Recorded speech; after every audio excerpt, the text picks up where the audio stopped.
It is a windy one today. We have a lot of wind blowing around. We've had some strong gales and lots of rain.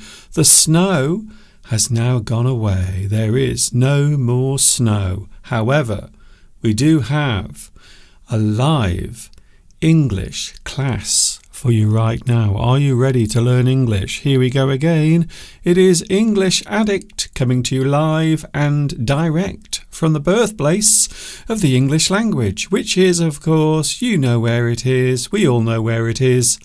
It's England.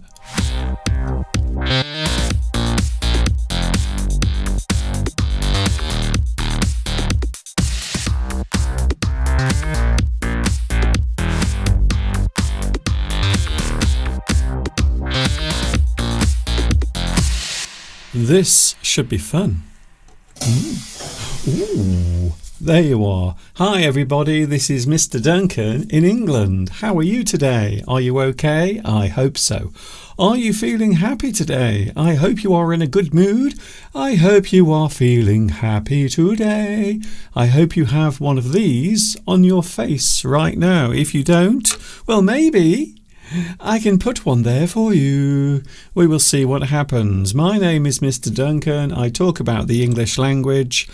I am crazy about English. I like English very much. I've been speaking English. I've been doing it for all my life. And maybe for the rest of it as well. We will see what happens. That part of the story has not been written yet.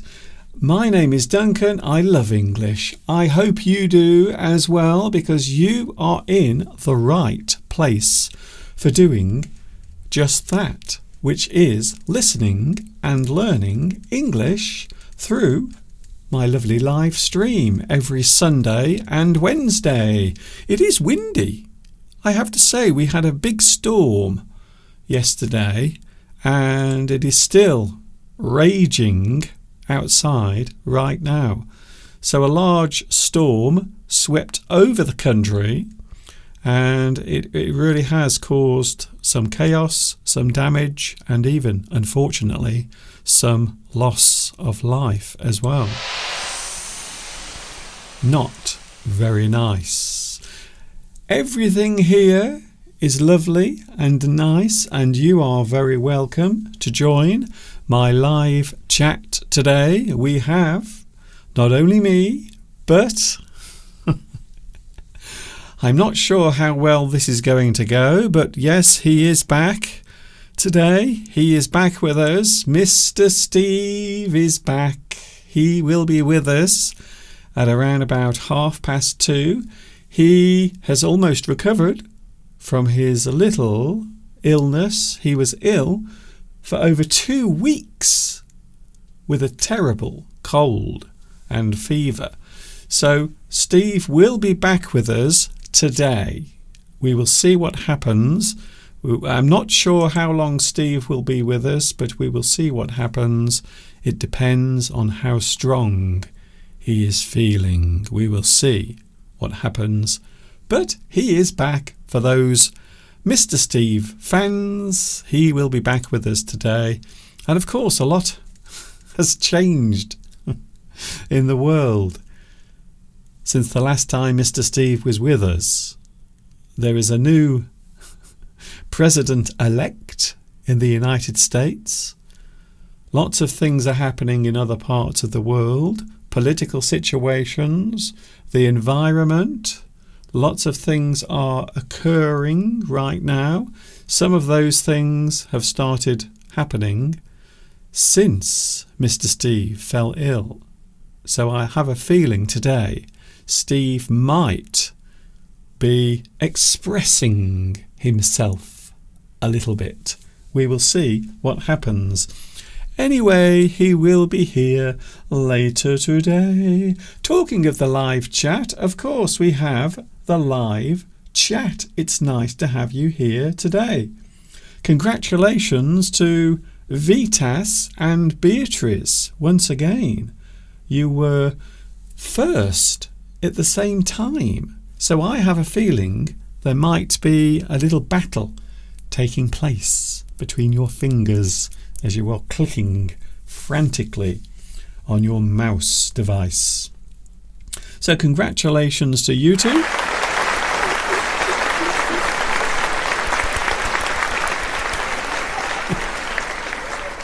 I'm so excited that Steve is back. I really am, because I've had to do it all on my own.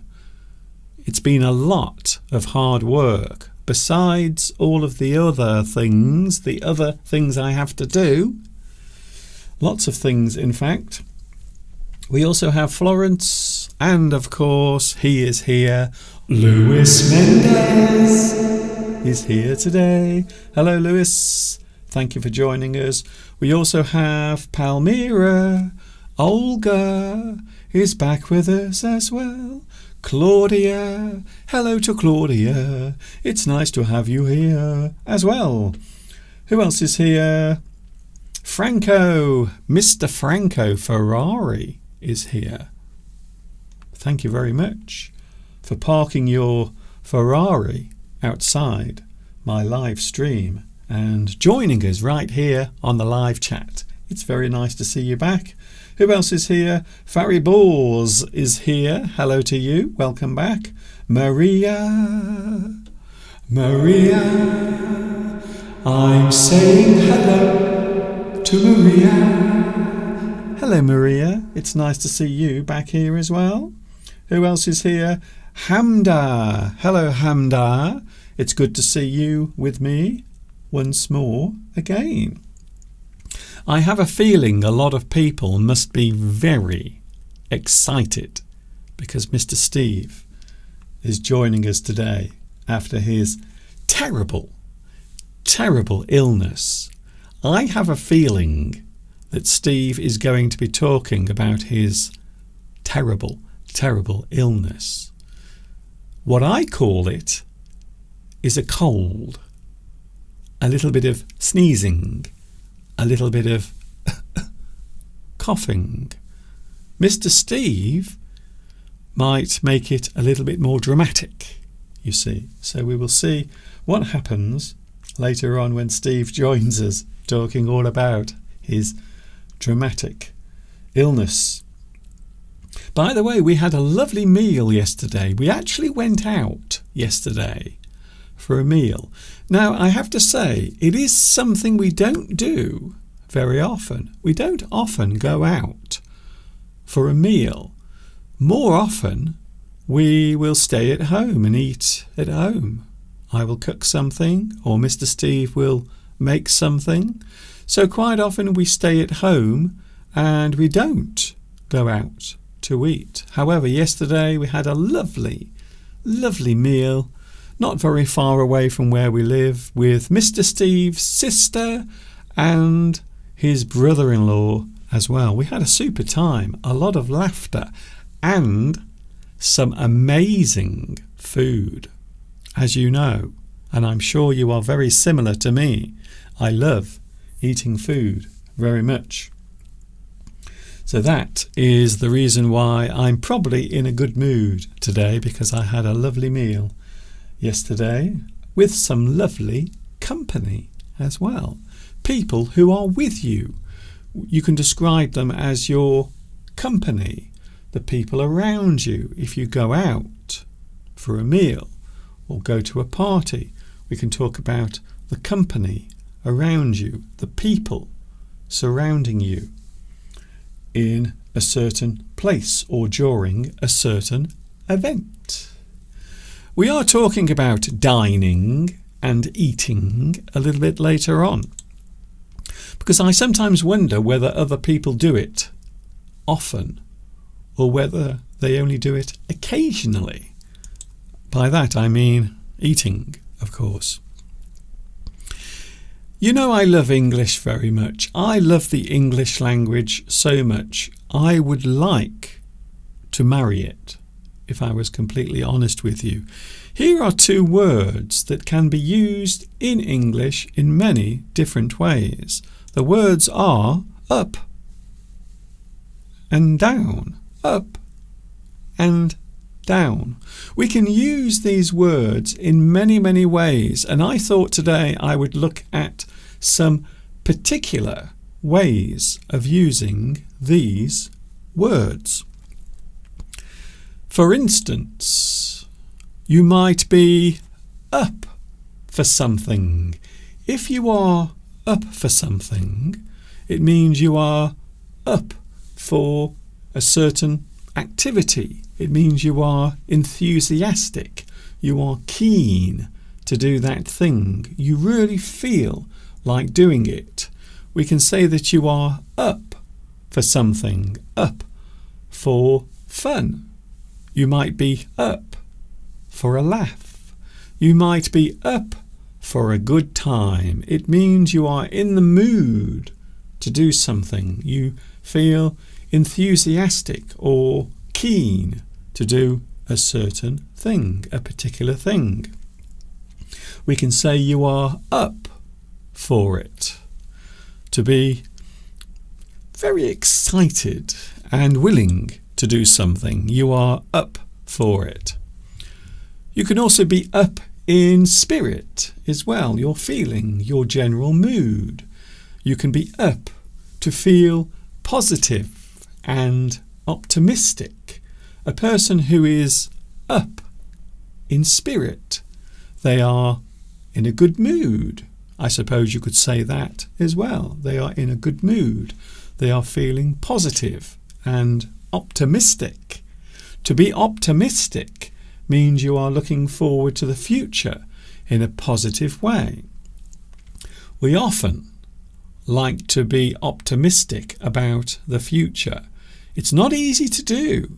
I think these days, especially in the current climate of everything that is occurring on the planet, you might say that it is more difficult these days to be optimistic about anything. But you can be up. You can feel positive and optimistic about a certain thing, something that is happening in your life, a particular moment, a particular thing that is coming your way. You can be optimistic about it. Now, I have a feeling today, already, I have a feeling that my throat is going to be a real pain in the neck. I don't know why.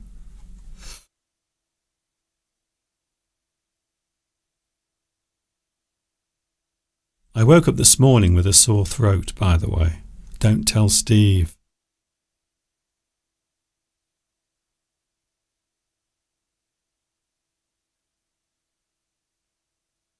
Yes, I have a slight sore throat this morning, and I don't know why.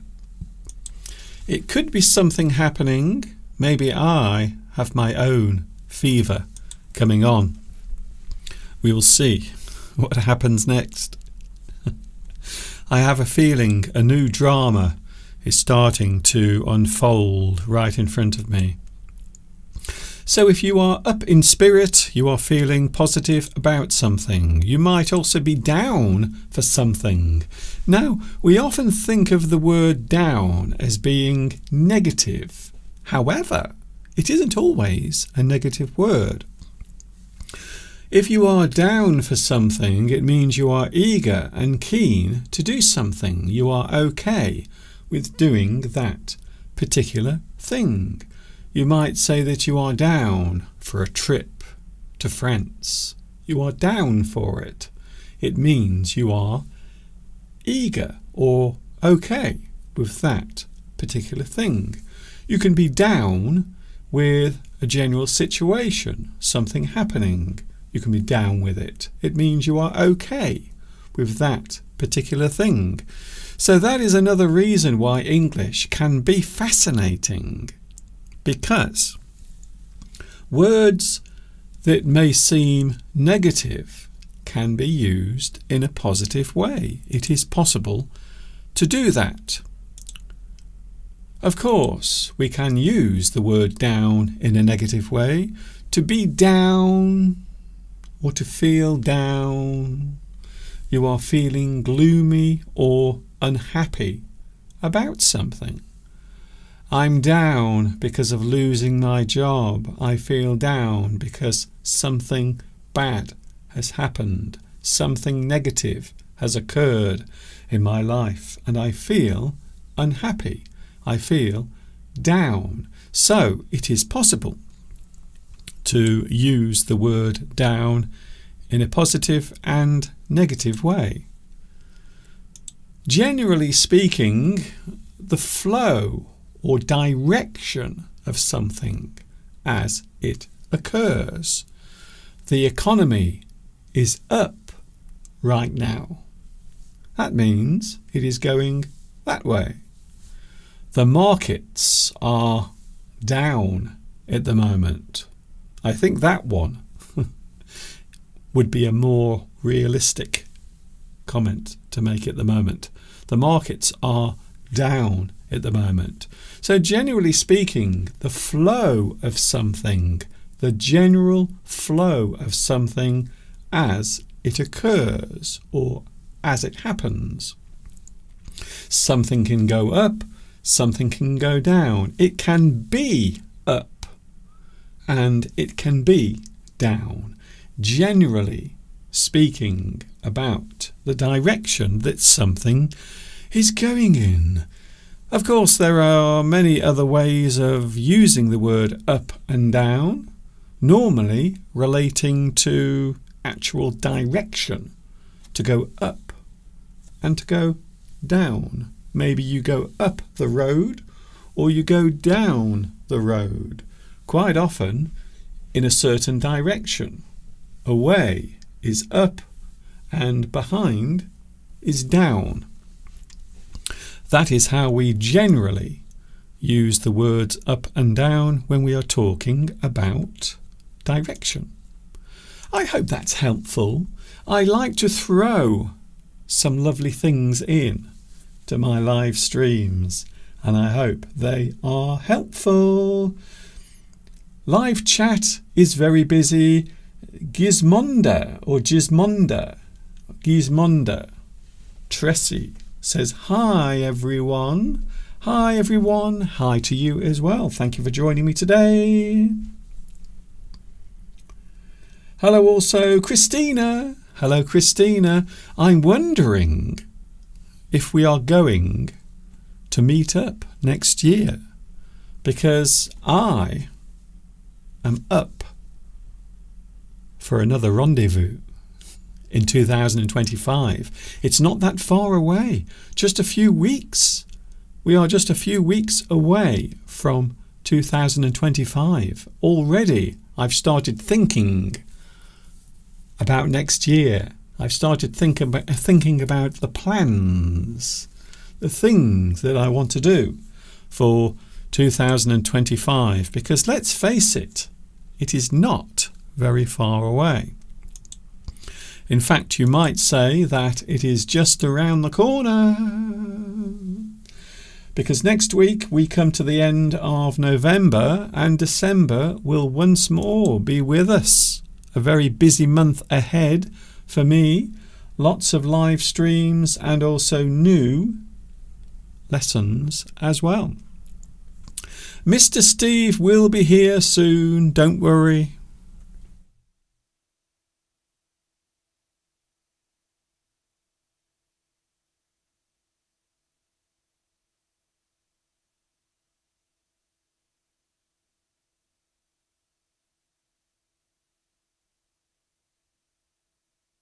You know, I'm sure I've caught something.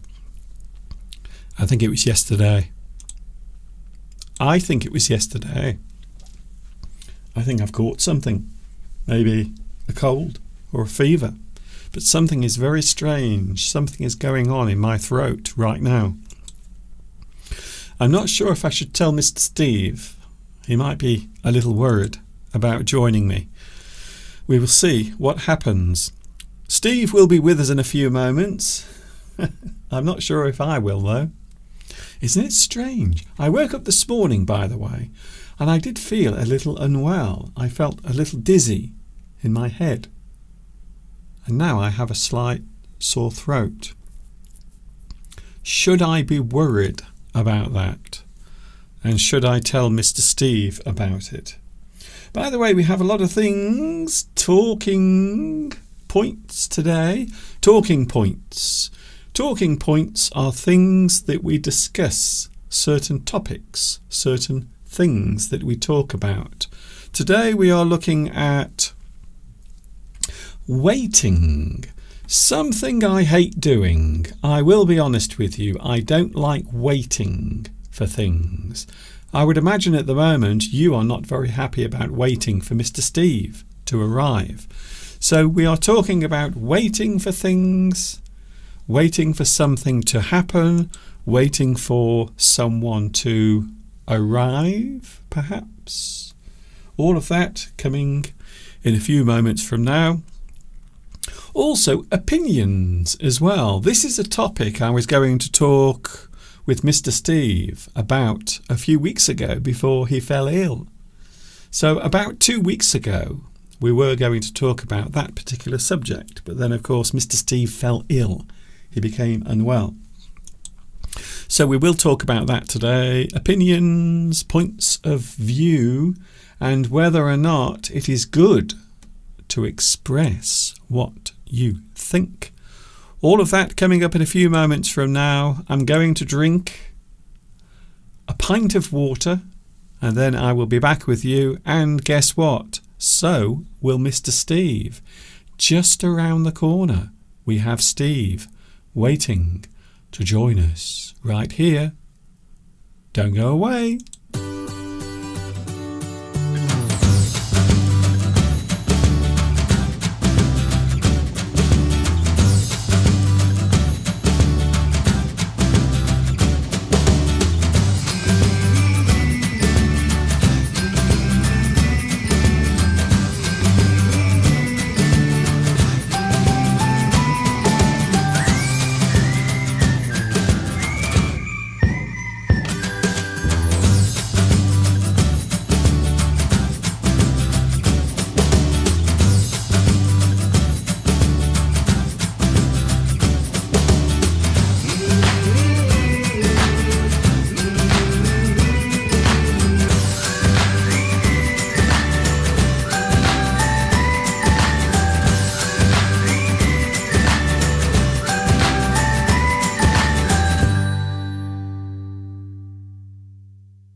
I'm a big boy now.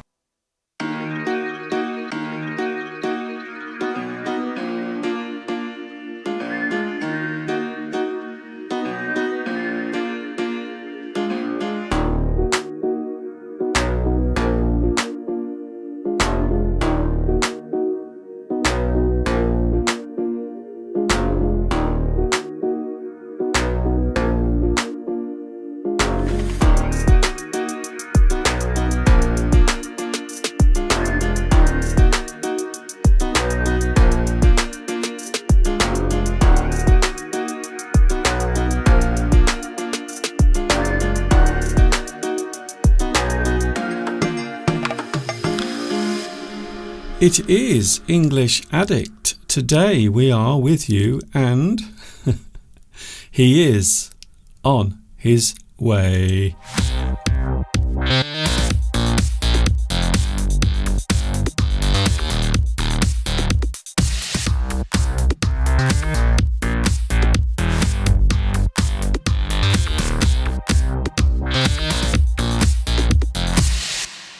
It's so nice to be with you. Today, we are back together once more. It is myself, Mr. Duncan, with a rather strange throat. I have a feeling I might be coming down with something, which I'm sure will be good news for my guest. He is back, everyone, after his rather bad cold, or as Mr. Steve would call it, his terrible illness. He is back with us, everyone. It's Mr. Steve. Hello, beautiful, wonderful viewers from across the globe.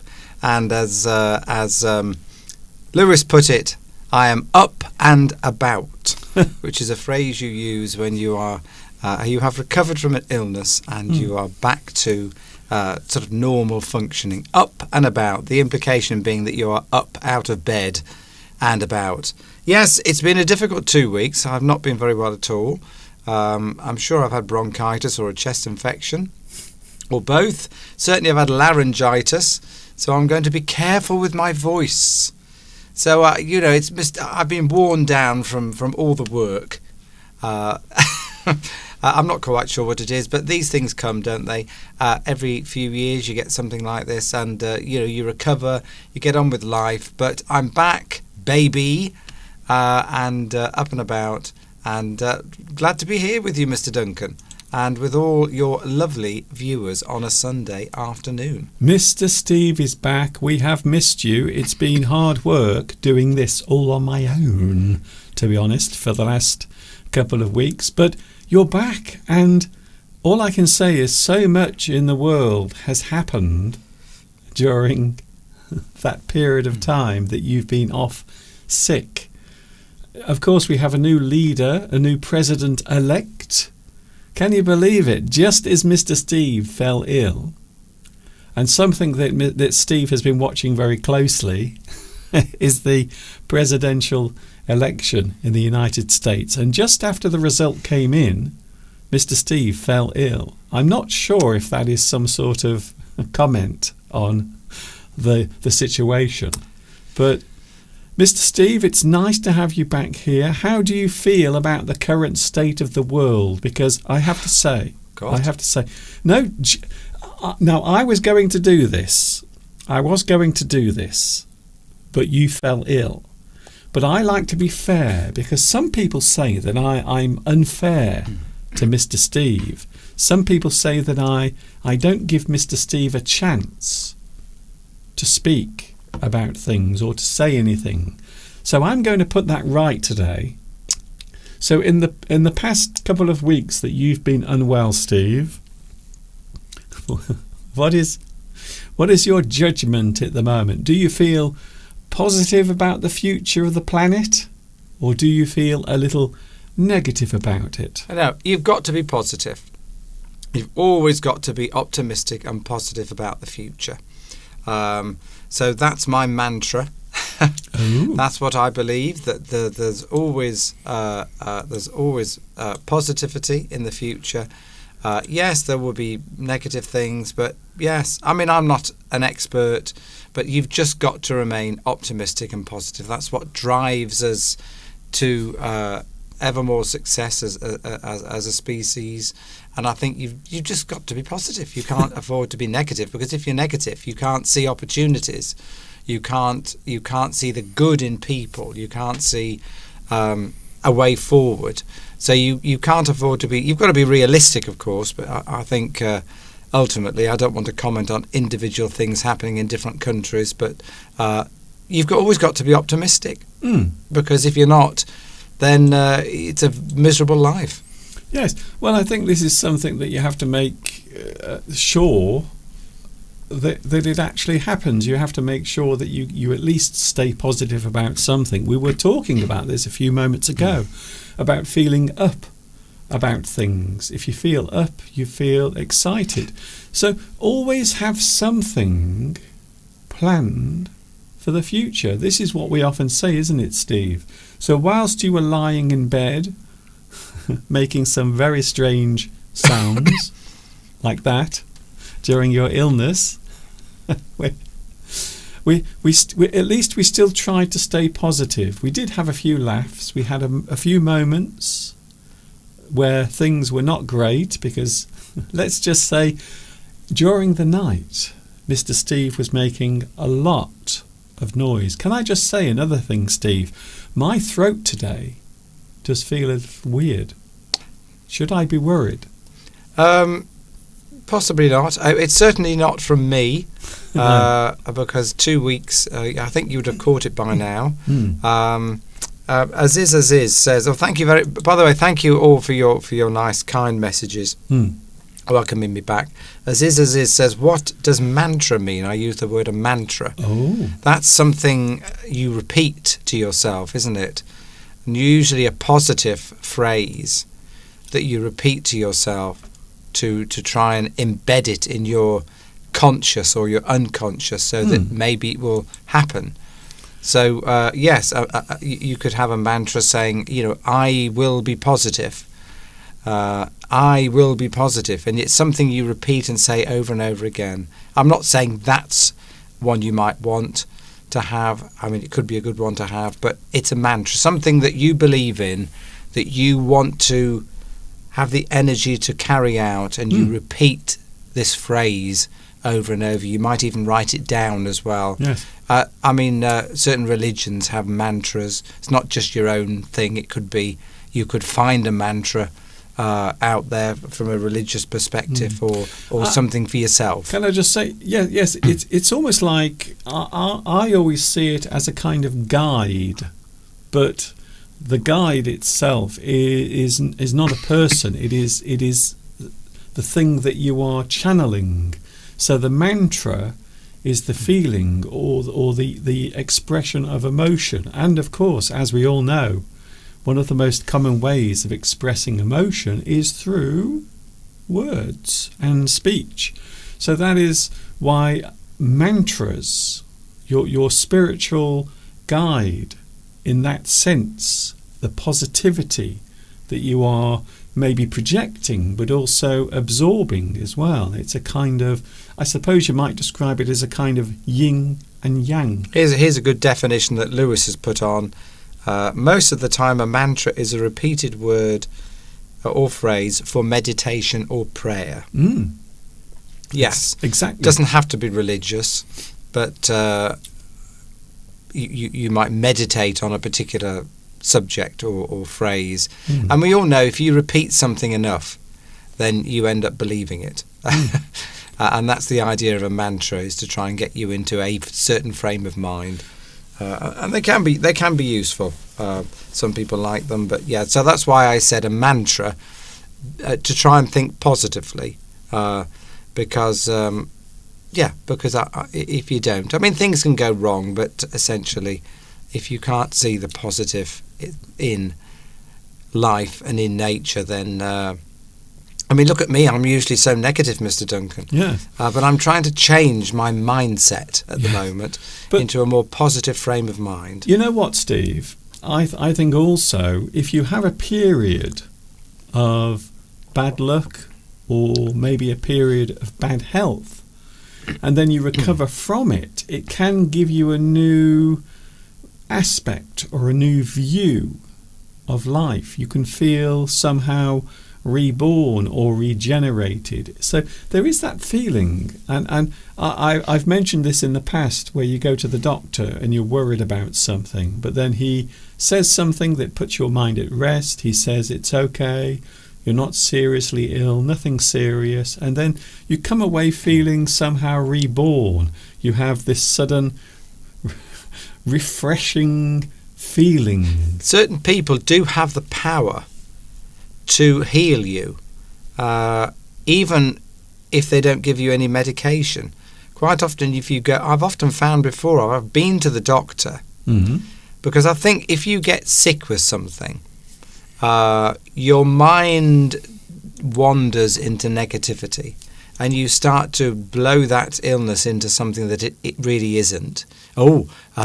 I've got a cold, but why have I got it? Is it something else? Have I got another condition? Or have I got a chest infection? Or is it something else? And you tend to spiral into this negative thinking. But then you go and see a healthcare professional like a doctor, and they'll examine you and they'll say, oh, no, you're fine, you've just got a cold. And then at that moment, all that negativity is dispelled because you believe what the doctor is telling you. And often you go to a doctor, it might not even give you any medication, but because they've reassured you, you will get better anyway. Let's face it, Steve, I think sometimes you can worry too much. Not you personally, but a person generally. So I think we're all capable of worrying, especially when we don't feel very well, because our mind begins to wander and race, especially over the past couple of years, I suppose. But generally speaking, it is better to be positive. People can also make you feel better just by the words they say, their emotions, maybe spending time with someone who is positive. We had a lovely time yesterday with Mr. Steve's sister and brother-in-law. We went and had a lovely meal out yesterday. Something we don't do very often. We don't do it very often, do we, Steve? No, because there's a bit of a distance in terms of physical distance, between... I meant going out for a meal. Oh, right, yes. I thought you meant with my sister and brother-in-law. Yeah, we had a lovely time yesterday. And it's important to stay in touch, isn't it, with family members, particularly as they start to diminish over the years. But yes, we had a lovely day yesterday. And... I was going to say something else then. I can't remember what it was. But what were you saying just before then, Mr. Duncan? Well, I was talking about people having the ability to make you feel better. Yes. Oh, I know what I was going to say. Yes, being positive. You see, this is what's lovely about being on the live stream on a Sunday, is that the vast majority of people, 99.9% of people on the live chat and who are here, are always very positive. And they're keen to learn about English. They're keen to interact with us on the live chat, and that's what I always love, and I always feel uplifted afterwards. So I look forward to that feeling at the end of today's live stream, Mr. Duncan. And this does happen. You've had a morning where maybe you don't feel great, or maybe something's annoyed you, but then you come on here, and afterwards you often say, you know what? I didn't feel like coming on today, but during the live stream, I suddenly started to enjoy it. So I hope that feeling is not only for us, but also maybe for you out there watching in YouTube land. So we went out yesterday for a meal. Now, I'm always curious to find out about people's habits, people's things that they do. And I thought it would be interesting to look at this subject very quickly. Now, here is the phrase wine and dine. It is a great phrase that we often use. If you wine and dine, it means you quite often go out to have some sort of meal, some sort of maybe party where you might go to a restaurant together. Now, the place we were at yesterday, there was a birthday party taking place, wasn't there? And they were singing happy birthday to someone. In a very subdued way, they were. She did look highly embarrassed about it. Wine and dine. So when you wine and dine, it means you go out. So not just drinking and not just eating, but quite often a combination of those things. You will go out to have something to eat. You are eating out. You are dining out. But I don't think everyone does it, or people don't do it as much as they used to. In fact, I was reading a very interesting story yesterday, Steve. Apparently more and more people go out earlier, especially at the weekend. So instead of going out at night, more and more people are going out in the late afternoon or early evening, Right. and then going straight back home afterwards. So they might go out for a meal, or they might go out to visit people. But we often think of when you go out maybe to a restaurant, we generally describe it as wining and dining.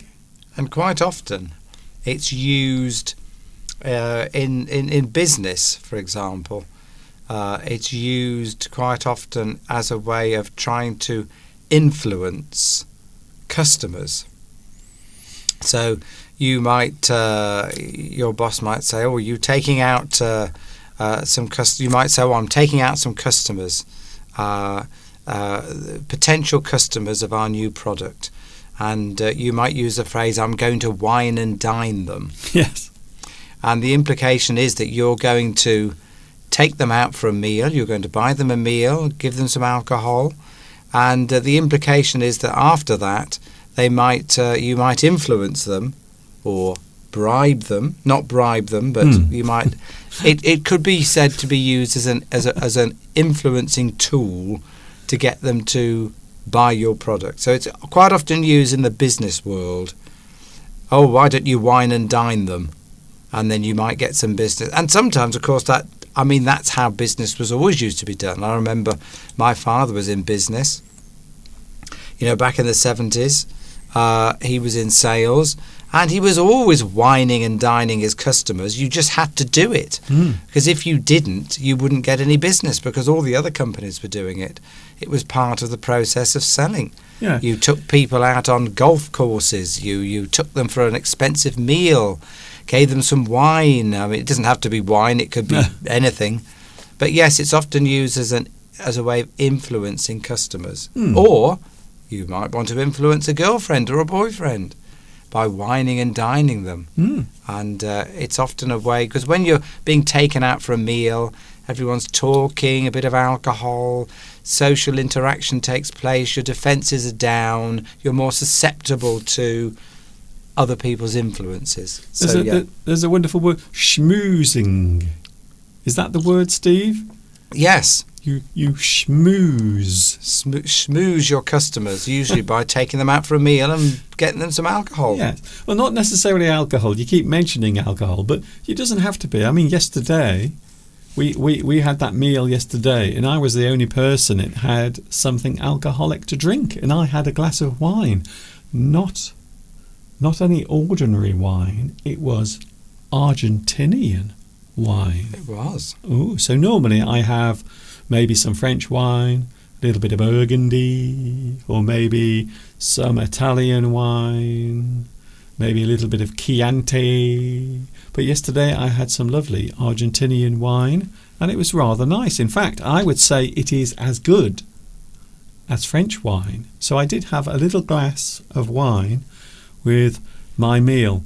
So what about you out there in YouTube land? What about you? Do you ever go out to eat? Now, I suppose we might be generous and say that going to a fast food restaurant, I'm not sure if that is actually wining and dining. No, I don't think that would impress anyone. No. The idea of wining and dining somebody is to impress them. I mean, you've got the word wine in there, and dining means usually a posh restaurant, or at least a nice restaurant. Dining out, eating out, somewhere nice. You wouldn't describe dining out if you went to a fast food restaurant. I mean, some people might, but yeah. Yes, Farah Bors. It is Malbec wine. It's really nice. I tried some a few weeks ago out of curiosity, and I was surprised how close it is, certainly in flavour and body, and also the lovely sort of smooth taste, how close it is to French wine. So very interesting. I have to say, I might be converting to Argentinian Malbec. I don't have wine very often, but if I have a meal with a little bit of meat or something savoury, I quite often like to have a little glass of wine as well with it. It's just to it just makes the meal feel more special, I think. Gabrielle Brum says, as I'm getting older, I prefer to stay at home. Of course, we're the same, because it's an effort to go out, isn't it? Oh, yes. And when you're younger, it's all exciting. Yeah. And you might want to go to a bar, have a few drinks, meet up with friends. It depends where you live, of course. If you live in a city, it's much... Well, maybe it's easier, but if you live in a city, there's going to be locations near you, social availability of places to socialise are going to be probably nearer to you, and there's going to be a lot more of them. Yes. And of course, you've got to be... I mean, I've never been one for just going out randomly on my own to bars. Maybe when I was younger I did, maybe. Yeah, so as we get older, some of us sometimes... Bars are a little bit different though, aren't they? Because you might just pop in somewhere or drop in to a bar for a quick drink. But I think when you're wining and dining, you normally have to put a little bit more effort. And you're right, Steve. I think that is it. As you get older, I think you just become lazy. Sometimes we almost sometimes think of doing something, don't we, Steve? And then we just change our minds. We just think, oh, I don't feel like doing that tonight. Let's not go out. Let's just not bother. So I think that's one of the reasons why we don't do it that often. We used to go out almost every Saturday night and have Greek food or Italian food. There used to be a lovely Italian restaurant in Wolverhampton. No longer around, unfortunately, but they had the most amazing menu with the most incredible food you've ever tasted. The lady that owned it was Italian, and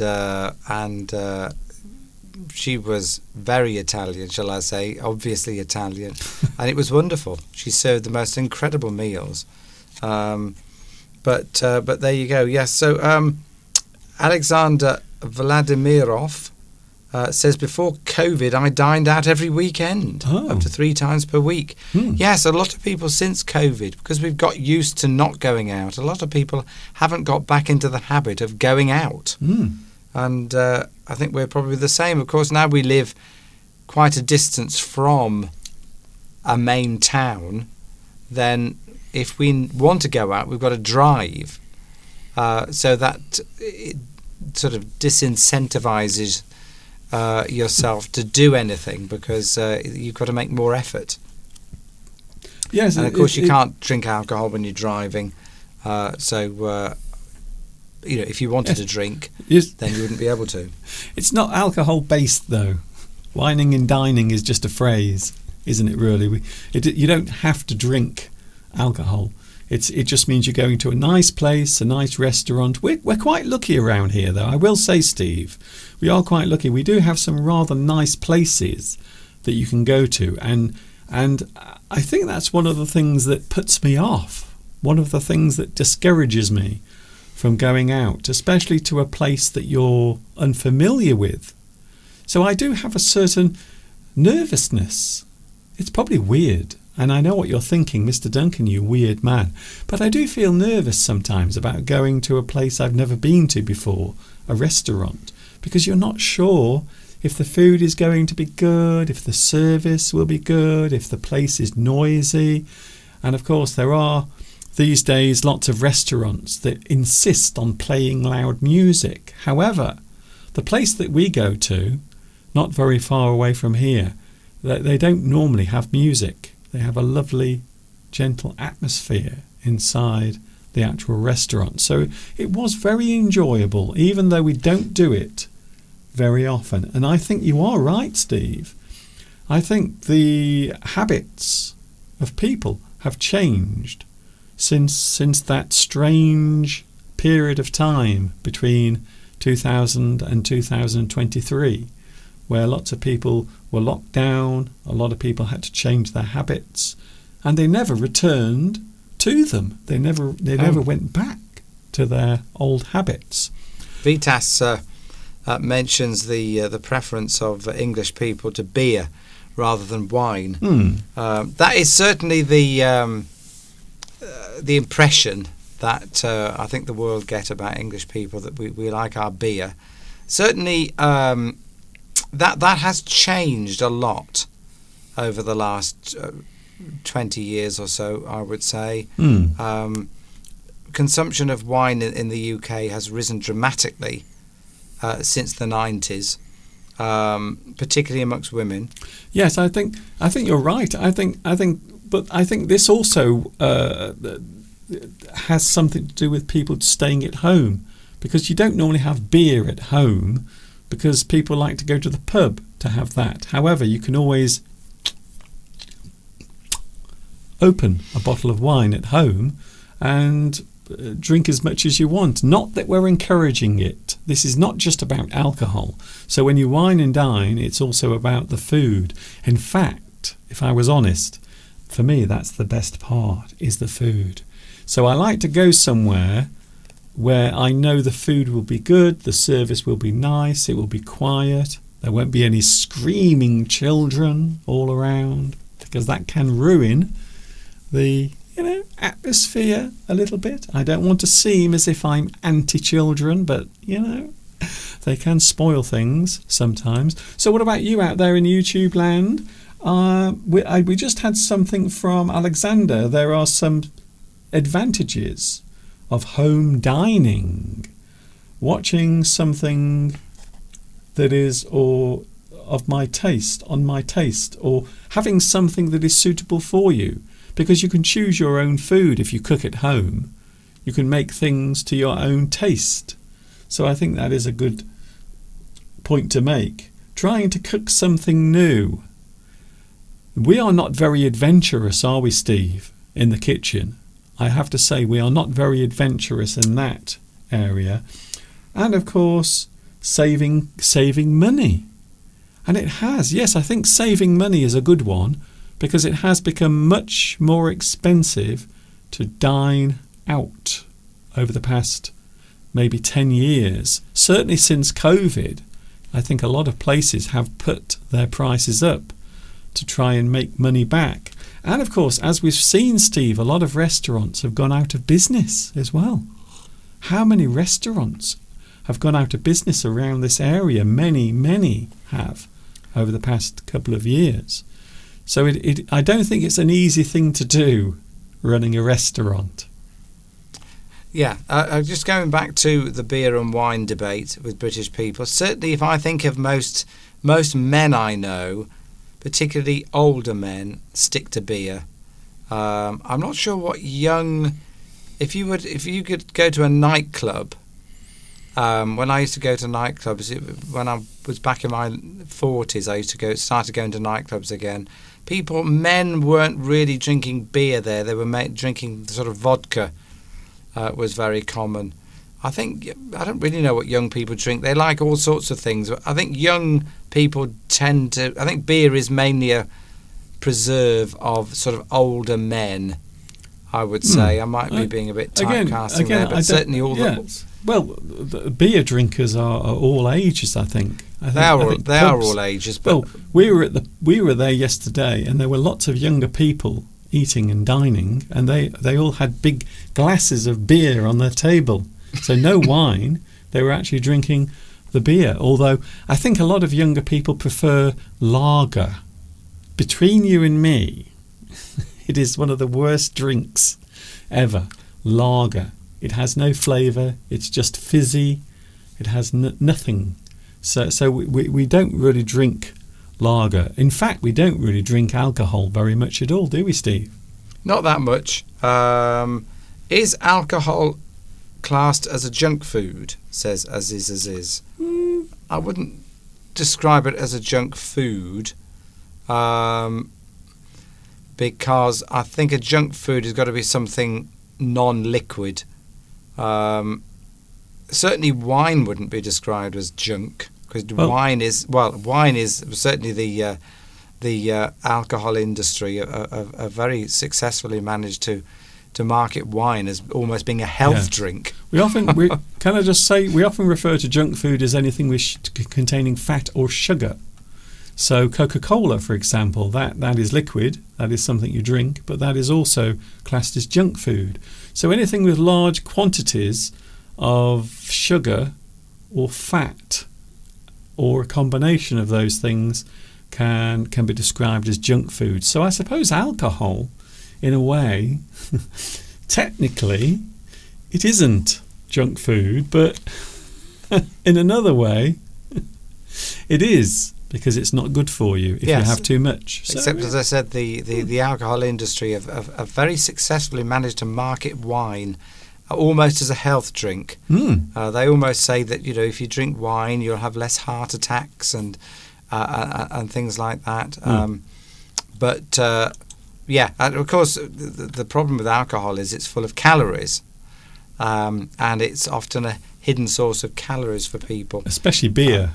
Yes, beer, wine. I mean, a glass of wine, I think, it's got about 150 calories. You know, they're calories that people don't consider in their weekly intake of calories, is how much they're actually getting from alcohol. So that's interesting. So if you drink a lot of beer, and this is probably the reason why you see a lot of men with large stomachs that stick out, and we actually call them beer bellies.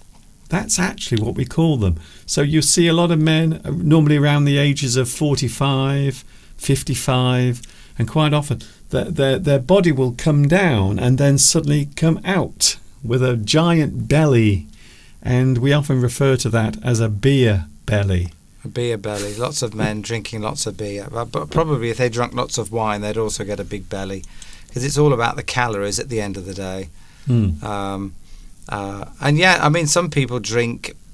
I mean, a phrase I hear a lot from people at work, particularly women at work, actually, is they describe a certain time of the day as wine o'clock. Wine o'clock. So the idea is that when a certain time comes, maybe 5 o'clock in the afternoon, maybe earlier, that's described as wine o'clock. So that is the time when a lot of people will open a bottle of wine to relax in the evening. Wine o'clock, is that something that you hear that in your countries? Maybe, I don't know, but I've heard of gin o'clock as well. I hear it a lot from work colleagues, particularly on a Friday. Oh, is it wine o'clock yet? They say. Yes, that's it. So a certain time of the day where traditionally people might think, especially when they get home from work, maybe they will open a bottle of wine straight away. But we don't do that. We're not really heavy drinkers. I wouldn't describe us as drinkers at all. Social, sometimes. Yes. Maybe a little bit of wine with my meat dish, perhaps, something like that. Oh my goodness, I can't believe it. It's already 3 minutes past 3 o'clock. Well, Mr. Duncan, what else are we going to talk about today? Today's live stream has gone by very quickly, and I have a feeling a lot of people are excited because you are back, Steve. After your illness, you were not feeling very well. Here is something that I know you will love, Steve, because this is something that I know you hate completely. We are talking about an interesting subject, and it is something we all have to do in life. I would describe Mr. Steve as someone who is not very good at doing this particular thing. He is not a person who can play this game. We are talking about the waiting game. Well, come on, get on with it, Mr. Duncan. I saw what you did then. The waiting game. You are waiting for something. A lot of people do not like playing the waiting game. And I suppose it would be fair to say that it's a reasonable thing. If you don't like waiting, you might say that a person does not like playing the waiting game. But it would be fair to say that no one likes to wait.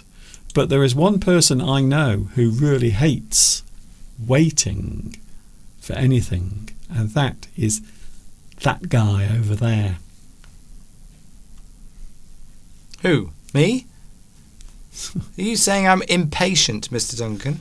That I don't like to wait for things? I suppose, yeah, I take after my mother in that respect. I don't know. It depends what it is. Yes, I mean, I get impatient when I put plants in the garden and I can't see them growing. I do get impatient waiting for things, waiting for plants to grow, waiting for meals to cook, waiting for the bread to cook, waiting for washing to finish in the washing machine. Yeah, I suppose I am a bit impatient. Yes. You can, but maybe that's because I'm not relaxed enough in the first place. Yes, well, what I was going to say is I think even for short periods of time. So waiting for a long time can be annoying, but I think with Steve sometimes, even if it's just a small or short wait, you get a little bit impatient. I'll tell you what I particularly get impatient with. I've mentioned this before, is queuing in supermarkets to have my food checked through, which is why I love the self-checkouts in supermarkets now, because I don't have to wait and listen to people having long conversations with the person on the till while I'm in a hurry to get somewhere. It's strange that you like them, but I hate them. I hate those machines that you have to go up to in the supermarket, and you have to put everything in a certain place, and then you have to place each of your items on the machine, and it seems to take such a long time, and I have fear about that, because I know at some point I'm going to make a mistake, and then I will have to call one of the assistants over to help me, as if I'm really, really stupid. Well, I've got the hang of it now. Oh, I see. Certainly they've got better over the last few years. The machines have been refined now so that they're much more reliable when you use them. And I can whiz things through very quickly. And usually it's very rare that you have to wait in a queue for a self-checkout. Because supermarkets tend to have a lot of them. I can't remember the last time I had to wait. So if I've just got a basket of things, say I'm going to see some customers, and I've bought them some sandwiches because I'm seeing them at lunchtime, sandwiches, cakes, crisps or something, I might have maybe 20 items, and I can whiz through the self-checkout very quickly, and I know how it works now, and what you have to do, and why sometimes the red light flashes, and it's very rare that I have to ask for assistance. But no, I love them because it means I don't have to wait. But then maybe some people, you see, I read somewhere about people, if you've got to wait in a queue, that's a good time for you to do some deep breathing exercises and just mentally relax yourself. It's a period when you can actually give yourself a break. Because maybe you're in a rush to get somewhere. Maybe you should just use that time to just love yourself a bit. Relax, take some deep breaths. I'm not sure that's legal. and just relax. Because if you are impatient, then it means that possibly you need to relax a bit. Yes. And maybe it's a sign that you are under stress. Here is the worst situation, Steve, the worst situation for waiting, and it's the big one. I know everyone is going to agree with me on this. Airports. Oh my. Airports. Horror. The absolute horror of airports. I think airports must be the worst place, the worst situation, the worst thing. It's a horrible environment when you're going away, especially if you have an early flight and there's lots of other people around. And then, of course, you find out that your plane is delayed by maybe 2 or 3 or even 4 or 5 hours, or even cancelled altogether, and then you have to find accommodation to stay in overnight. So I have to say, one of the worst thing for me has to be waiting for a flight. I do not like it in any way whatsoever. Yeah, because it's a long process now. You used to be able to turn up half an hour before your plane was taking off. And even if you were a bit late, you would probably be able to carry your own luggage through the airport to the gate and take your own luggage on. Those days have long gone. So yeah, you've got to allow 3 hours now, haven't you? You've got to get to an airport at least 2 or 3 hours before your flight now. One of the worst places in the world to travel to is the United States. It is the worst place to have as a destination if you are at the airport before you travel there. It is an absolute nightmare. And I've spoken to people who've done this, and they say it is awful. They check you, they use metal detectors, they will often frisk you, they will pat your body to see if there's any strange things poking out in your pockets.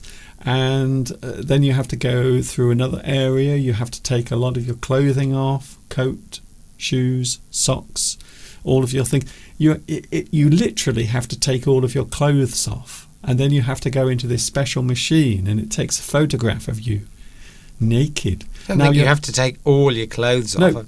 Can I just... Never heard of that, Mr. Duncan. No, Steve, how many times have you been to the USA? Well, I haven't, but I haven't heard that you have to strip all your clothes off. Yes, not all your clothes off. I didn't say all your clothes. I said you have to go into a machine. Oh, dear. I wish you'd let me finish. Well, you did say, I thought you said you had to take all your clothes off. Yes, all your loose clothes. Oh, well, yeah, coats, that sort of thing, yeah. I think most people know that you don't get naked in the airport. But there is a machine you get inside, isn't there, Steve?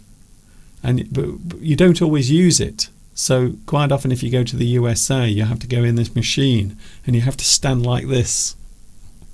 And it takes a picture of your body, but it can see through your clothes.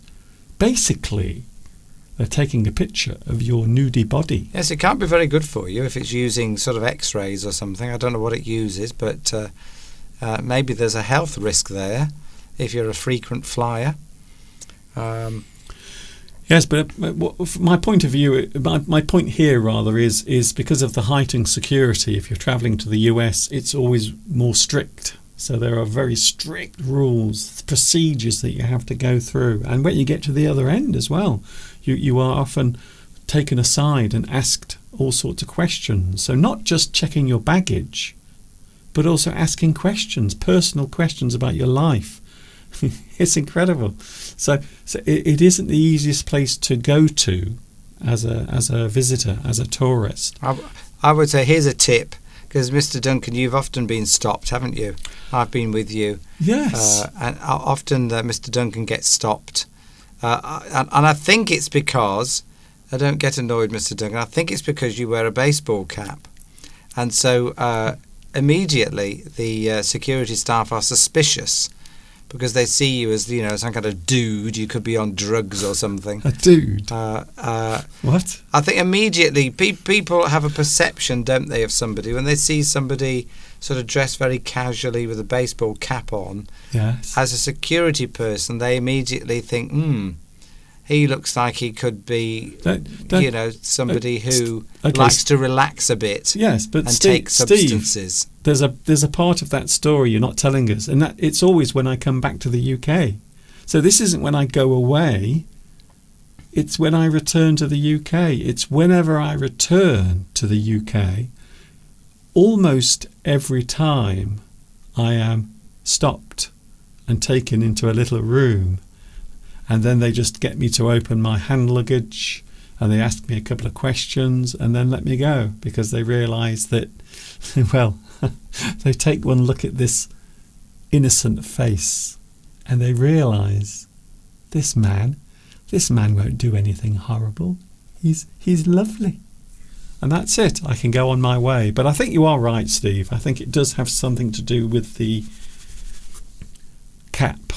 Yes, because they know from experience that a way a person dresses is probably a reflection of their personality, and thus they know the likelihood of certain people dressing in a certain way. Yes. Maybe having things with them that they don't want in the country. Yes. Let's put it this way without flagging up anything. But yeah, so yeah, that I mean, I've been stopped occasionally, but very rarely.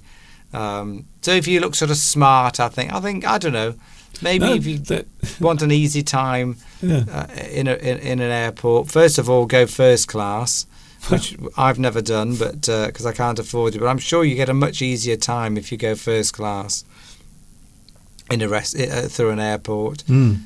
Anybody here watching today on the live chat who has travelled first class or business class? Yes. Is it any easier? What's it like? What is it easier to travel? Is the process of going through customs easier? Are you treated better? Is it a better experience? Is it worth paying all that extra money for it? Please let us know. Of course, you will be revealing yourself as a very rich person if you do. But then it could have been that maybe your business funded it, where the company you work for bought you a first-class ticket, because sometimes that does happen. So, Yes. please tell us. There could be a million reasons why you have a first-class ticket. Maybe someone has treated you to a holiday. Maybe someone's decided to buy you a first-class ticket to a lovely place. British Airways, by the way, a simple flight on British Airways from, say, London Heathrow to Paris, first class, is around £3,000. That's the lowest price. So I remember looking up, because I like to do this. Sometimes I just like to look things up. I like to see how much certain things cost. So we've never travelled first class, have we, Steve? We've never been in first class. We always go into the area at the back, right at the back of the plane. Well, yes, this is why if you go on a short flight, of course, it doesn't matter really. If you're just going to Europe, for example, the flight isn't likely to be longer than maybe. How long was it to Rome? Well, to Rome, it's about it's getting on for 3 hours. Was it 3 hours? Was it? Well, by the time you've taken off, you've flown. It's about 2 hours 40, 2 hours 50. But it was only to Paris. It was only maybe 50 minutes. 50 minutes. Yes, but it's much further. Yes, I know. Yes. And this is interesting, and I've heard this before. Alexander said, if you're going first class or business class, it's easier for the departure, but it doesn't make any difference for the arrival, which of course is true. So even if you've travelled first class and you've still got to go through customs like everybody else, so is there a separate?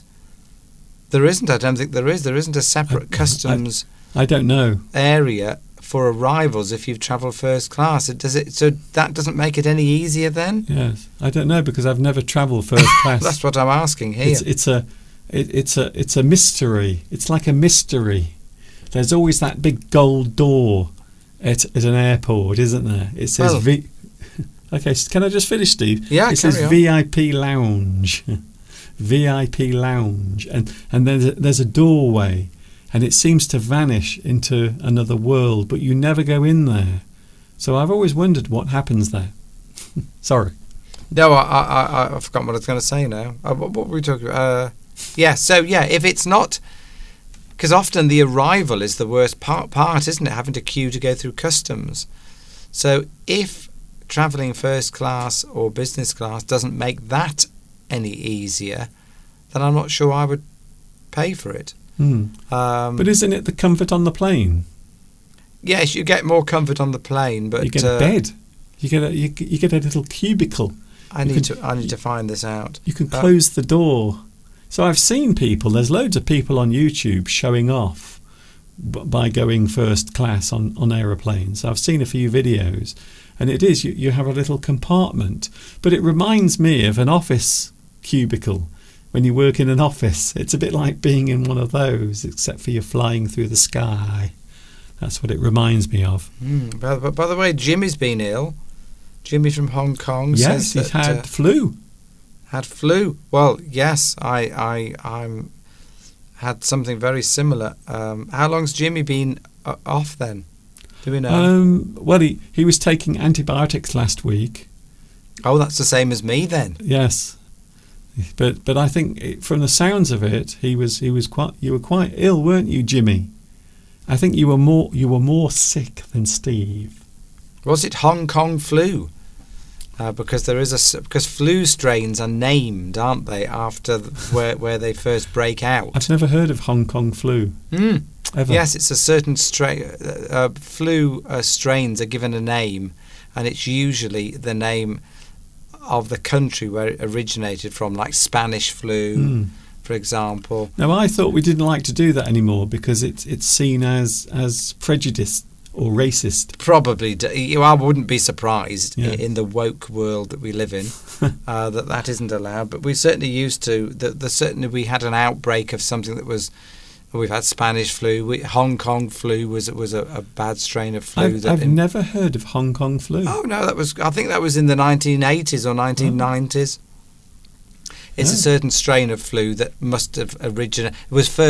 It's where it's first identified. Yeah, that's it. I've heard of Spanish flu because that was a huge epidemic that swept around the world and killed lots of people. Hong Kong flu was another one. Oh. I think it was in the 1980s. I think. I have no memory of that whatsoever. Yes, it's wherever that strain is first identified. It doesn't mean it came from that country. No. But it's where it's first identified. I believe it is the answer to that. But yeah. It probably wouldn't be that one because we're probably all immune to that if it's been around since the 1980s. Hello, Tracy. Tracy. There is a song from the 1970s. Tracy, when I'm with you, everything I do makes me feel light and fuzzy. Hello, Tracy. Tracy says, what about Wuhan flu? Oh, you are so naughty. Australian flu, yes, that was another strain. Naughty. That came along. I don't remember Australia. Now, I know animal illnesses, chicken flu, bird flu, mad cow disease. I know those. There was another one as well, wasn't there? What was the other one? There was another one related to animals. I can't remember what it was. Bird flu. Goat warts. No, I don't know. I think there was another one though. But yes, it's quite interesting. I don't know how we got onto this, by the way. Well, I just talked about Jimmy being ill, so I hope you're feeling a lot better. 90% better. I would say I'm about 90% better. Still don't feel quite right, but it's getting better every day. And I think if you've had flu, it can take several weeks for you to feel completely better. Thank you, Tracy. Thank you, Tracy. Yes. Bat flu. There was bat flu. Thank you, Tracy. You are amazing. You win today's star prize, which is one of these. Well done. Bat flu. Yes, there was bat flu. Bats are filthy. That's why. Bats are horrible. They're just flying rats, basically. That's very anti-bat, Mr. Duncan. Describing bats as filthy. I have no problem with bats as long as they stay outside, hanging upside down in people's rooftops. Otherwise, we might have a problem. Waiting. No one likes to wait. Something that should be happening is not. Something that should be happening is not. So you have to wait. Maybe something you were expecting or something that you were waiting for is a moment of time where you have to wait for something to happen. I know sometimes, I think, Steve, you get a little bit impatient, and so do I. So this is something we both share. I'm a little impatient when I'm expecting a delivery, something I've ordered on the internet, and you're choosing something, and then you click buy, and then you wait for it to come, and then every vehicle, every van, every single motor vehicle that goes past your house, you think it's your delivery coming, but then it isn't. So you have to keep waiting. So I think we all share that one, don't we, Steve? We hate waiting for parcels or something we've ordered. Yes, although of course in these days of being able to just order from online places, quite certain companies like begins with an A tend to be very reliable. So you know that your parcel is probably going to arrive the next day or 2 days later. They're very reliable now. But yes, yeah, exactly. Nobody likes waiting for. We've become more impatient, I think, because we now live in an age where we expect everything to happen instantaneously. Oh yes. In a sort of, the way we live these days is that we expect things to happen quickly, and when they don't, we get more impatient. But I think it was Christina, somebody mentioned earlier about it is a form of stress. If you are impatient, then that is causing some kind of internal stress. So it's probably worth taking note of that and maybe doing some deep breathing or something. Because when you become impatient, you can become angry, you can overreact to situations. I mean, I'm saying this, it's very easy to say it. In practice, to be able to relax when you're waiting in a queue in the supermarket and you can see people in front of you having long conversations with the checkout person. It's very difficult to stay calm in those situations when you know you've got to be somewhere by a certain time. Yes. I really get the feeling, Steve, because you've mentioned this 3 times now today, I get the feeling that this is something that really, really does annoy Mr. Steve. Which is why I like the self-checkouts. Yes. Because I'm in control then. I can whiz in and out very quickly of the supermarket. And particularly if you've only got a few items. Yeah. You're not going to queue up in front of somebody with a giant basket full of things when you've only got 3 or 4 items to check out. Why would you do that? Steve, I really feel as if this might be one of the worst aspects of your daily life, because it really does seem to stick in your memory. Well, shopping for me is like a military exercise. Any form of shopping for me, it's planned, it's executed. It's all going to be done within a certain time frame, because I don't like shopping. I see, for me, I'm the complete opposite to somebody like my sister, for example, who loves shopping, loves looking around shops, loves the experience of it. I don't, never have done. And and a lot of people I know can spend all day shopping, looking around shops. It's a pleasurable experience for a lot of people, but for me it isn't. It's a stressful experience. Yes. So I like to get it out of the way as soon as possible. That's it. but generally speaking, waiting. What about waiting for someone? What about waiting for a person? Picture the scene. You are waiting for someone outside the cinema or outside a restaurant or a place where you've agreed to meet them, and they're late. You're looking at your watch. You're becoming impatient because that person has not arrived yet. You are becoming impatient. To be impatient means you are tired of waiting. You are becoming annoyed or angry, like Mr. Steve does sometimes when I go upstairs. Maybe we're about to leave the house and I have to go back in the house to get something. And I know Mr. Steve is getting annoyed by it because he doesn't like waiting.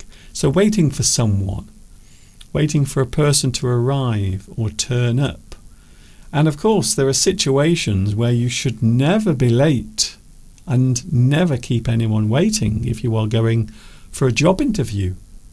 If you are turning up for an interview and you arrive late, that's it. I would say that you haven't got the job, because it's not a good thing to do. Yes, if you're going to see somebody, there is a phrase called fashionably late. Fashionably late, which tends to mean that you're no more than 10 minutes late for an appointment. I mean, Claudia might have this in her business. Certainly, doctors' surgeries have it here. If you are more than 10 minutes late, then you will forfeit your appointment and you will have to rebook. That's it. But if you're late for, it must be annoying for customers if I'm late. I'm usually not late, but a phrase that you can use if you're sort of 5 minutes or 7 or 8 minutes late, fashionably late. Sometimes it's sort of almost acceptable to be a little late, because it gives the impression that your time is, you are, quite important. Maybe other people want to see you, and sometimes being a little late gives the impression that maybe you are a valuable person to see, because if you were on time, say you were early, you might give the impression to somebody that they hadn't got anything else to do. Maybe they're not that good after all. Yeah. But if you're fashionably late, 5, 6, 7 minutes, maybe under 10 minutes, Okay. it's not enough to make somebody angry, because 10 minutes, 5, 8 minutes isn't that long. Okay, make your mind up. But it gives the impression that you've sort of been in a bit of a rush, so maybe people want to know you, people want to see you, which is why you're late, and so therefore it's, I do want to see this person, because they're quite busy, they're in demand. I think that might be the worst advice. Never ever be late for anything, ever. No one ever forgets it. But you keep normally accepted, isn't it? If you're under 10 minutes, that's acceptable. Fashionably late, by the way, is an excuse that people use when they are late. So the person who is late is the person who says they are fashionably late, and they're using it as an almost cover for their terrible habit of being late. So it can happen. The live chat is very busy, by the way. You might have to. There are many ways of expressing waiting. You might wait for something to begin. So maybe you get to the cinema, and then you sit down and you have to wait a few moments for the movie to start or the show to begin. You might wait for someone to arrive. As I said a few moments ago, no one likes a person who arrives late. Wait for a particular moment to come. Now this is an interesting one. You might have to wait for a particular moment to come. So you're not waiting for a thing, you are actually waiting for a moment. As a child, I always remember Christmas Eve. As a child, is there anything more exciting than being a child on Christmas Eve? That is it. That is the one. Certainly days before Christmas arrived, I always remember feeling really excited because I knew that Christmas was coming. So and I think now, even now, I still have that same feeling of excitement, because Father Christmas always comes with his large sack, and he always leaves something nice for me on the end of the bed. Yes. But that's another story. Of course, these days, if you're going to be late, it's much easier to inform the person that you're going to see, because we've got mobile phones, texts. If you're going to be late for something, when I was, for example, doing my job 30 years ago, well before mobile phones, it was very difficult for me to call a friend because maybe I'd broken down, or maybe I'd got held up on the road because of a traffic incident. Before mobile phones, it was very difficult to inform the person that you were going to see that you were stuck in traffic, for example. Whereas now, you've got a mobile phone, you can call somebody. And actually, that takes the stress off you, because if you're late for something, well, me personally, it causes me a lot of stress and anxiety if I'm late for something. But if you're able to call ahead, or maybe if you're stationary in the car, you can send an email to the customer you're going to see just to say, sorry, stuck in traffic, I'll be 10 minutes late or 15 minutes late. It takes the pressure off you then. It takes a lot of pressure off, and they might reply and say, oh, don't worry, just, as long as you arrive here safely, that's the main thing. So modern technology actually does help us in a way. If we are unavoidably late, then we can actually inform the people that we're going to meet up with that we are going to be late. In fact, I would say nowadays it's even worse if you are late for an appointment and you don't tell anyone that you are going to be late. So there is no excuse. So it's, the bizarre thing, Steve, is technology now means that you have fewer and fewer excuses not to tell someone that you're going to be late, because everyone has a phone, everyone has email, they have a computer, they have something, some form of communication, some device that they can let the other person know through that they are going to be late. So I think I think there's more pressure now than in the past. There are some phrases, Mr. Steve, for waiting. You might hang around. If you are waiting for someone to arrive, you might hang around. You are waiting. You hang around, waiting for that person to come. Maybe you are on a date outside the cinema and you are waiting for them. You hang around. You wait for that person. You are staying in one place, waiting for someone to arrive. You've got nothing to do in that period of time. Yes. You're just sort of aimlessly hanging around, or you hang around. That is the big problem with you. If you're waiting for someone, quite often there's nothing to do whilst doing it. To hang about. If you hang about, you are waiting in a certain place. You hang about. You have to wait. There is a long period of time where you are just waiting for something. You hang about. You hang around. To be stood waiting. You might be stood waiting. You are stood. You are standing in that place. You are stood waiting, or you have been stood waiting for someone to arrive. Linger. Oh, there's a good word. I like that word, Steve. Linger. Something that stays around. To wait. To linger. To stay in one place for a period of time. Linger. A little bit like Mr. Steve's cold. Yes. It's a bit of a negative word, really, isn't it? If something lingers, it's usually something that you don't like a cold, an infection. Oh, this is really lingering. It's something that sort of hangs around for longer than it should do, and it's probably annoying. A person that sort of lingers on can be annoying, can't they?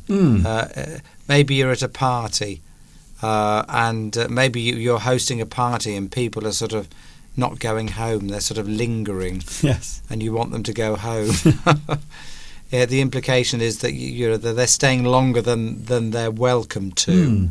Quite often linger is to stay for a longer period of time than you should, or to become unwelcome in a certain situation. Also, you linger, you stay too long. A smell can linger. It can. So if there's an unpleasant smell, for whatever reason, in the room, if that smell stays around for longer than you would like, you can say, that's lingering, that smell. It just means it's staying around for longer than you would like. You can have a lingering smell. And of course you are awaiting something. To be awaiting is to be in a situation where you are waiting. You are awaiting a phone call. You are awaiting a special delivery. You are awaiting for your friend. You are awaiting a certain thing to occur.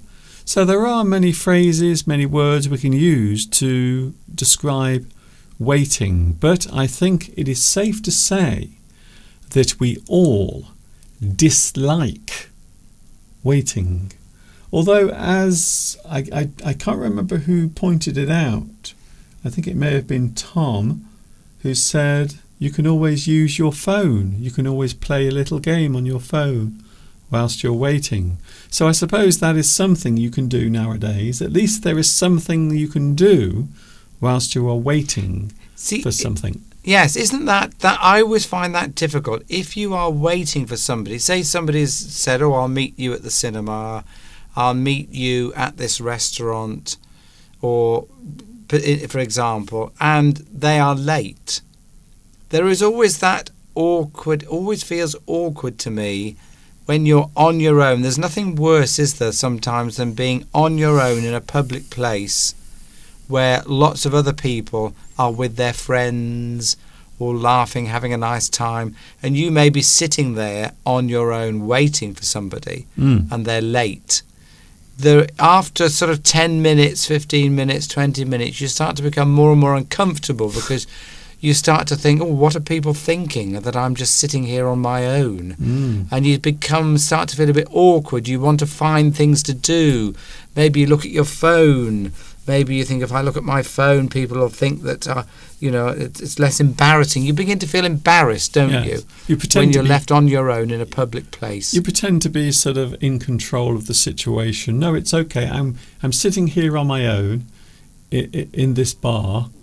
And I do appear to be waiting for someone, but it's okay because I'm just looking at my phone casually. Only so much of that you can do, and then when that person arrives, you start to become anxious, you start to become annoyed that person's left you in that embarrassing situation. And then when they arrive, the first thing you might say is, where have you been? You've kept me hanging around here for the last half an hour waiting for you. And that's how you could use that phrase. Yeah. You've kept me hanging around here. Of course. In other words, aimlessly doing nothing. Yes.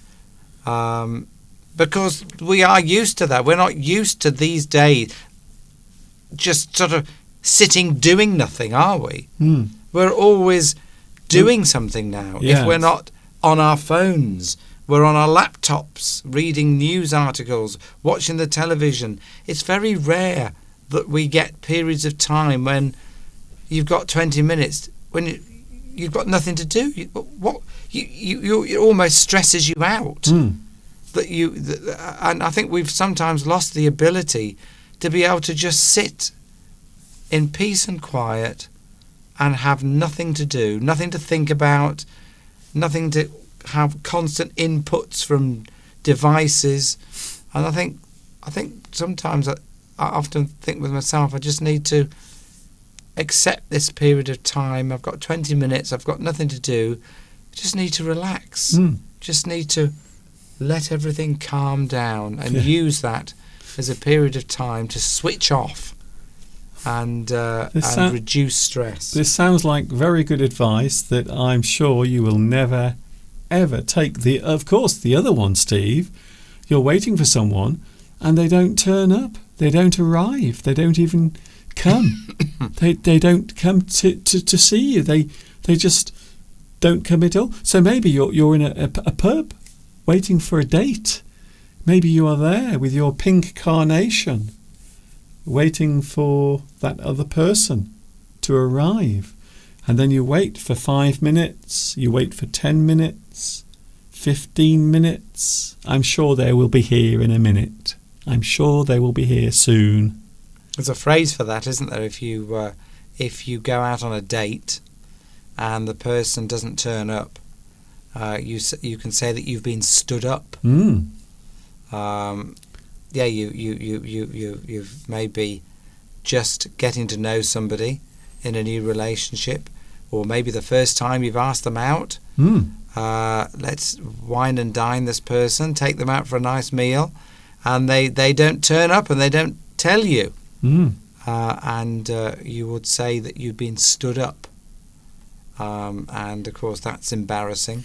It doesn't feel very nice if you're sitting there in a restaurant waiting for somebody. Yes, this is it. Yes, it's rather embarrassing, and you feel a little foolish even, maybe. What is the right amount of time to wait for someone? That's an interesting 45 minutes. I don't know. How long would I wait for someone to arrive? I think I would give them 20 minutes at the most. I don't think I would wait for more than 20 minutes. If I was meeting someone and they didn't come for 20 minutes, that's it. I'm out of here. I'm going. Alexander says that if it's in a restaurant, just have a glass of vodka and a beer. That's true. Yeah, that's true if you're not driving. But yeah, I think we've lost that ability. I know I have to a certain extent, to just sit somewhere in a public place and be relaxed about it. Yes. I don't think I've ever seen you relaxed anywhere. Thanks. Well, I'm just saying, you're not the most relaxed of people when you're waiting for something. Because Gabrielle says, yes, we get more and more impatient.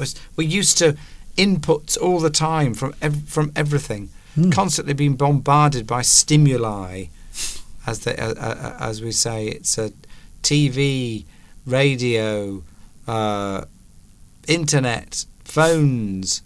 Everything's there. We're constantly used to it. And I find this, you get into this sort of cycle of, you almost can't switch off. You're sort of feeding your brain. It almost becomes a habit where you're constantly, inputting information from somewhere. Yeah. And I think can be quite stressful. Well, it's keeping yourself occupied with something. That's why people have hobbies. At the weekend, they do something because it stops them from becoming bored and just waiting around doing nothing. So I can see the point of it, but you are right, Steve. It can be maybe too much of a distraction to people around. So I would say I would not wait more than 20 minutes for someone. If I was waiting, I would look at my watch. I will give them 20 minutes. If they don't arrive in 20 minutes, I'm going. Inaki says, when I'm waiting for somebody and they're late, I start thinking of their faults. Oh. Yeah, you do though, don't you? If somebody's late, because you see it as, it's very rude, isn't it, to be late? It's seen as rude because you know that person is there. They've got nothing else to do. And so you start to think about all their faults. I know exactly what you mean there. You say, oh, God, they're always late. Oh, I'm sick to death of this person. Why am I friends with them? They're always doing this sort of thing to me. I remember last time, and they didn't pay for the meal. And all these sort of negative thoughts start coming up about that person because you're angry with them for being late. You put that person in a negative light. Probably unfairly. But as long as they've texted you or phoned you, these days there's no excuse really for not letting people know. There's nothing worse when somebody turns up late and they say, my I couldn't get a signal on the phone, or my battery died. You just immediately think that those are lies and excuses. There might not be, but unless of course you live in Shropshire, in which case that would be very believable. That would be believable. That you have no mobile phone signal. So what about when you're preparing a meal at home, or maybe you have guests coming and you've prepared everything for them, and Rosa said this, and you wait for them and they're late, but you have everything prepared, and then they come maybe half an hour late, and you've had everything ready for them, but they're late. And that's another thing, you see, that can be very annoying when other people are late for something you have arranged. It can be rather annoying, to say the least. I think so. We have a lot of new people on today. Can I say hello to Tracy and also Zach, watching today and also getting involved on the live stream. Nice to see you here as well. Thank you very much for joining me. We are going in around about 10 minutes from now, but I will be back with you on Wednesday. I think I should say it right now. I'm back with you on Wednesday. I'm here on Wednesday from 2 p.m. UK time. And then, of course, next Sunday we are back together as we welcome December. Wow, December is on its way, Mr. Steve. Are you excited? No. I am. As I said, I can't wait. I can't wait for December. Talking of waiting, Irene's just arrived not so long ago. Beatrice is gone, I think. As Beatrice went, Irene has arrived. Well, we've been waiting for you. Yes, where have you been? Where have you been? We've been waiting for the last nearly 2 hours. I gave you 20 minutes. And then the only reason we stayed on is we were waiting. We kept saying, didn't we? Yes. Where's Irene? Everyone has been waiting for you, Irene. We're joking. We're joking. Obviously, we are joking. By the way, Beatrice, talking of going out for meals, Beatrice is going out for a meal with some relatives.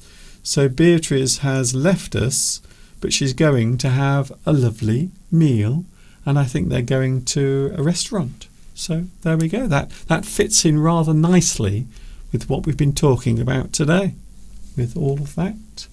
So we will be going in a few moments, and a lot of people are pleased to see that Mr. Steve is well again, looking wonderful, radiant. I feel a little subdued. Oh. There's a good word, subdued. Mm. Maybe not. If you're subdued, it means you're not at the same energy level you normally would be. Mm. Maybe your tone of voice is a little lower.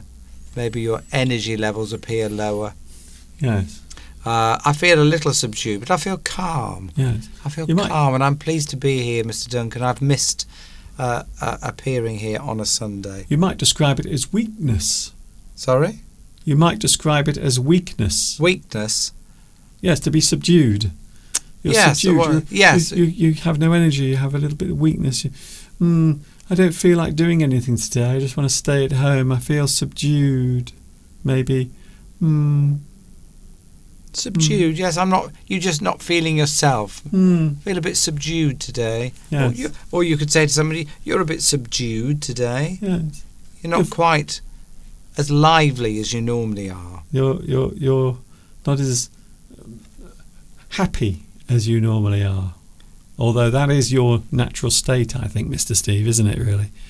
Subdue. That's subdue. It's D-U-E. Yes.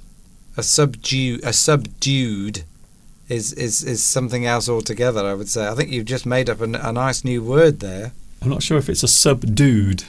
I think a subdued is something very different. A man that's not quite as good as he should be. Alexander has got it right. Yes. Subdued. A subdued is a man that's not as good as you would expect him to be.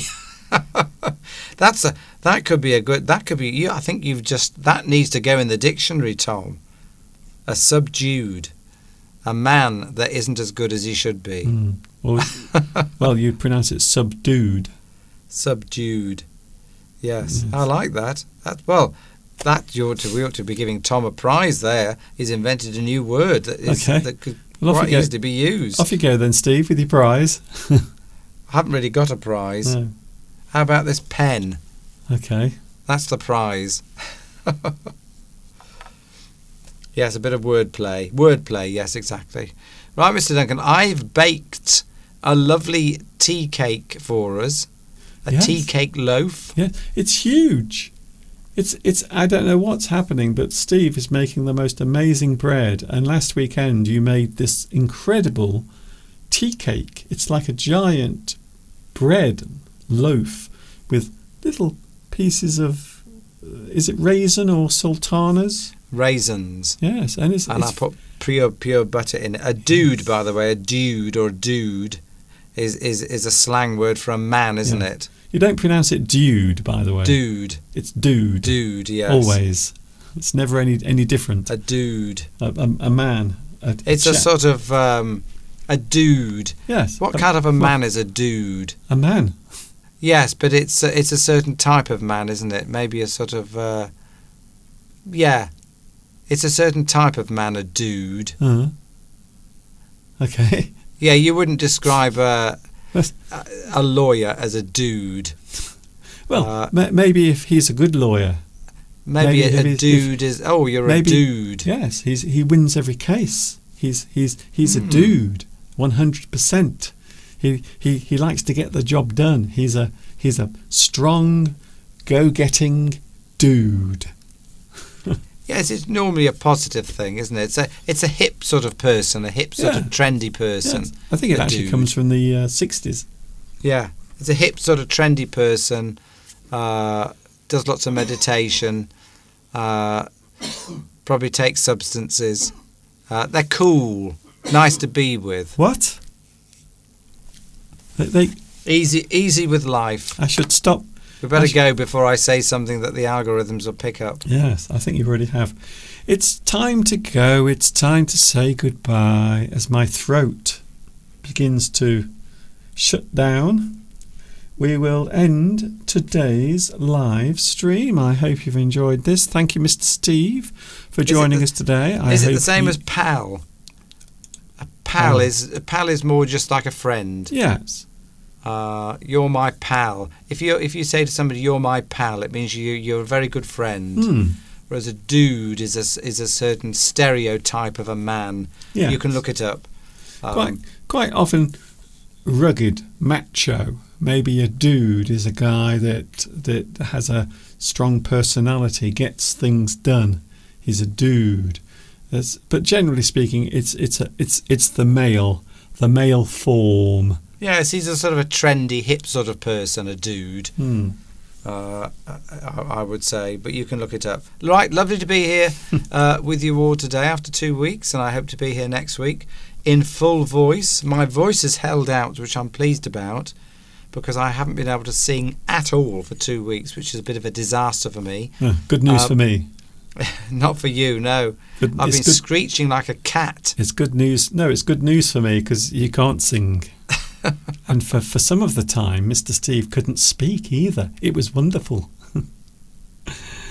Thank you, Steve. All right. See you all next week. Have a good week learning English and enjoy whatever Mr. Duncan puts on during the week. And I'll see you all next Sunday. Yeah, that would be nice.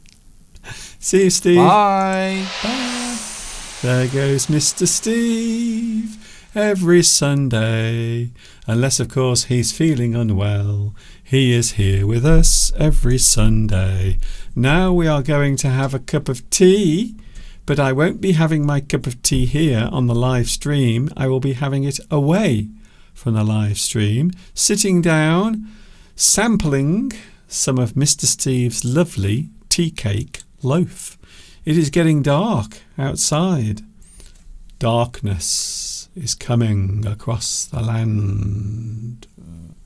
And that brings us to the end of today's live stream. Thank you very much. There will be some new lessons. There will also be a live stream coming your way on Wednesday from 2 p.m.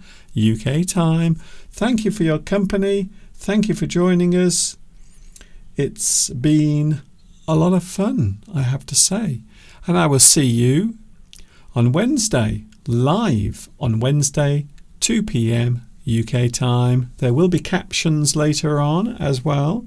You can watch this again with super duper captions. And of course, until the next time we meet, you know what's coming next. Yes, you do. It is Mr. Duncan signing off for another live English stream. And